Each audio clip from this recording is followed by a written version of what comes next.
Hi hello ನಮಸ್ತೆ, ನಾನು ನಿಮ್ಮ ತೇಜು ಕನ್ನಡತಿ. Welcome back to my YouTube channel. ಹೇಗಿದ್ದೀರಾ ಎಲ್ಲರೂ? ನಾನಂತೂ ತುಂಬಾ ಚೆನ್ನಾಗಿದ್ದೀನಿ. ನೀವು ಚೆನ್ನಾಗಿದ್ದೀರಾ ಅಂತ ಭಾವಿಸ್ತಾ ಇದ್ದೀನಿ. ಇನ್ನು ಯಾರೆಲ್ಲ ನನಗೆ ವಿಡಿಯೋ ನೋಡ್ತಾ ಇದ್ದೀರಾ, ಪ್ಲೀಸ್ ಒಂದು ಲೈಕ್ ಮಾಡಿ, ಹಾಗೆ ಸಬ್ಸ್ಕ್ರೈಬ್ ಆಗಿ. ನಾನು ಯಾವುದೇ ಒಂದು ವಿಡಿಯೋ ಹಾಕಲಿ ನಿಮಗೆ ನೋಟಿಫಿಕೇಷನ್ ಮೂಲಕ ನಾನು ಹಾಕೋ ವಿಡಿಯೋ ಬೇಗನೆ ತಲುಪುತ್ತೆ.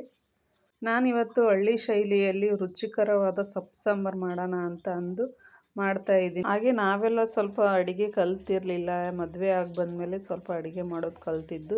ನಮ್ಮ ಮನೆಯವರು ಚೆನ್ನಾಗಿ ಹೆಲ್ಪ್ ಮಾಡ್ತಿದ್ರು, ಅಮ್ಮರು ಕಲಿಸಿದ್ರು. ಬಟ್ ಅಕ್ಕರೆಲ್ಲ ಇದ್ದರು, ಹಂಗಾಗಿ ಅವರೇ ಮಾಡ್ತಿದ್ರು.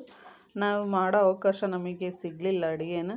ಹಂಗಾಗಿ ಸೊಪ್ಪು ಸಾಂಬಾರಿಗೆ ಮುದ್ದೆ ತುಂಬಾ ಒಳ್ಳೆ ಕಾಂಬಿನೇಷನ್ನು ಅಂತ ಹೇಳ್ಬೋದು. ನಾವು ಹಳ್ಳಿಯವರಾಗಿರೋದ್ರಿಂದ ಮುದ್ದೆ ಮಾಡೋದೇ. ನಾನೊಂದು 3 ಶಿವುಡು, ಒಂದು ಸಬ್ಬಸಿಗೆ, ಒಂದು ಪಲ್ಕ ಮತ್ತು ಒಂದು ಮೆಂತ್ಯ ಸೊಪ್ಪು ತೊಗೊಂಡಿದ್ದೀನಿ. ಅದರಲ್ಲಿ ಎಲ್ಲ ಕ್ಲೀನ್ ಮಾಡಿಕೊಂಡು ಎಲ್ಲದರಲ್ಲೂ ಸ್ವಲ್ಪ ಅಂದರೆ ಅರ್ಧ ಕಟ್ ತೊಗೊಂಡಿದ್ದೀನಿ.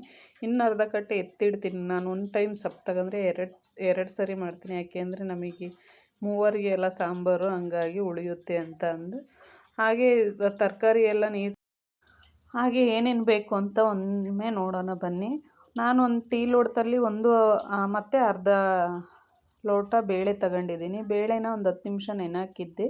ಅಂದರೆ ಸೊಪ್ಪು ಎಲ್ಲ ಕ್ಲೀನ್ ಮಾಡ್ಕೊಳ್ಳೋಕ್ಕಿಂತ ಮುಂಚೆ ಒಂದು 10 ನಿಮಿಷ ನೆನೆಹಾಕಿದ್ದೆ. ಹಾಗೆ 2ರಿಂದ 3 ಹಸಿಮೆಣಸಿನ್ಕಾಯಿ, 4ರಿಂದ 5 ಟೊಮೊಟೊ, ಒಂದರಲ್ಲಿ ಅರ್ಧ ಈರುಳ್ಳಿ ಮತ್ತು ಒಂದು ಬೆಳ್ಳುಳ್ಳಿನ ನೀಟಾಗಿ ಕುಟ್ಟಿ ಪುಡಿ ಮಾಡಿಕೊಂಡು ಸಿಪ್ಪೆ ಎಲ್ಲ ತೆಗ್ದಿದ್ದೀನಿ. ಹಾಗೆ ಇದು ಸೊಪ್ಪು ತೊಗೊಂಡಿದ್ನಲ್ಲ, ಅದನ್ನೆಲ್ಲ ನೀಟಾಗಿ ತೊಳೆದು ಒಂದು 2-3 ಸರಿ ಒಳ್ಳೆ ನೀರಲ್ಲೇ ತೊಳೆದು ಈ ಥರ ಸಣ್ಣದಾಗಿ ಕಟ್ ಮಾಡಿಕೊಂಡು ನೆನೆಹಾಕಿದ್ನಲ್ಲ, ಅದು ಬೇಳೆ ಮತ್ತು ತರಕಾರಿ ಎಲ್ಲ ಹೆಚ್ಚಿಟ್ಟಿದ್ನಲ್ಲ, ಅದನ್ನೆಲ್ಲ ಒಂದರಲ್ಲೇ ಹಾಕ್ತಾಯಿದ್ದೀನಿ. ಹಾಕಿ ಅದಕ್ಕೆ ಬೇಕಾದಷ್ಟು ನೀರು ಹಾಕಬೇಕು. ಸೊಪ್ಪು ಸಾಂಬಾರು ಅಂತೂ ತುಂಬಾ ಚೆನ್ನಾಗಾಗುತ್ತೆ. ಹಾಗೆ ಈಗ ಅದು ಮುಳುಗೋವಷ್ಟು ನೀರು ಹಾಕಿ ಒಂದು 4-5 ವಿಷಲ್ ಕೂಗಿಸ್ಕೊಂಡ್ರೆ ಸಾಕು. ಹಾಗೆ ಸ್ವಲ್ಪ ರುಚಿಗೆ ತಕ್ಕಷ್ಟು ಉಪ್ಪು ಮತ್ತು ಅರಶಿನ ಪುಡಿ ಹಾಕಿ ನೀಟಾಗಿ ಮುಚ್ಚಿದರೆ ಒಂದು 4-5 ವಿಷಲ್ ತಗೊಂಡ್ರೆ ತುಂಬ ಚೆನ್ನಾಗಿ ಮೆತ್ತಗೆಲ್ಲ ಬೆಂದಿರುತ್ತೆ. ಅದಾಗೋ ಅಷ್ಟೊತ್ತಿಗೆ ನಾನೆಲ್ಲ ಸೊಪ್ಪೆಲ್ಲ ಕ್ಲೀನ್ ಮಾಡಿದ್ನೆಲ್ಲ, ಅದನ್ನೆಲ್ಲ ಕ್ಲೀನ್ ಮಾಡಿಕೊಂಡು ಕಸ ಎಲ್ಲ ಗೂಡಿಸ್ಕೊತಾ ಇದ್ದೆ. ಅಷ್ಟರೊಳಗೆ 4-5 ವಿಷಲ್ ಆಯಿತು. ನೋಡಿರಿ ಎಷ್ಟು ಚೆನ್ನಾಗಿ ಬೆಂದಿದೆ. ತುಂಬ ಚೆನ್ನಾಗಿ ಬೆಂದಿರುತ್ತೆ. ಒಂದು 4-5 ವಿಷಲ್ ಹಾಕ್ಸಿದ್ರೆ ತುಂಬ ಚೆನ್ನಾಗಿ ಬೇಯುತ್ತೆ. ಅದಕ್ಕೂ ಮುಂಚೆ ಒಂದು 10 ನಿಮಿಷ ಬೇಳೆ ನೆನೆಹಾಕಿದರೆ ಇನ್ನೂ ಚೆನ್ನಾಗಿ ಬೆಂದಿರುತ್ತೆ.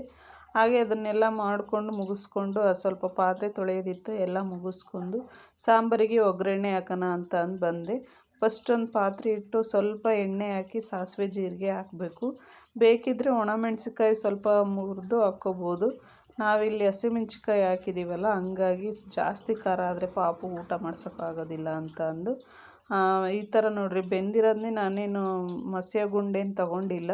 ಈ ಥರ ಸ್ಪೂನಲ್ಲೇ ಒಂದು 4-5 ಸರಿ ಸ್ಮ್ಯಾಶ್ ಮಾಡಿದರೆ ತುಂಬಾ ಚೆನ್ನಾಗಿ ಅದು ಎಲ್ಲ ಸ್ಮ್ಯಾಶ್ ಆಗುತ್ತೆ.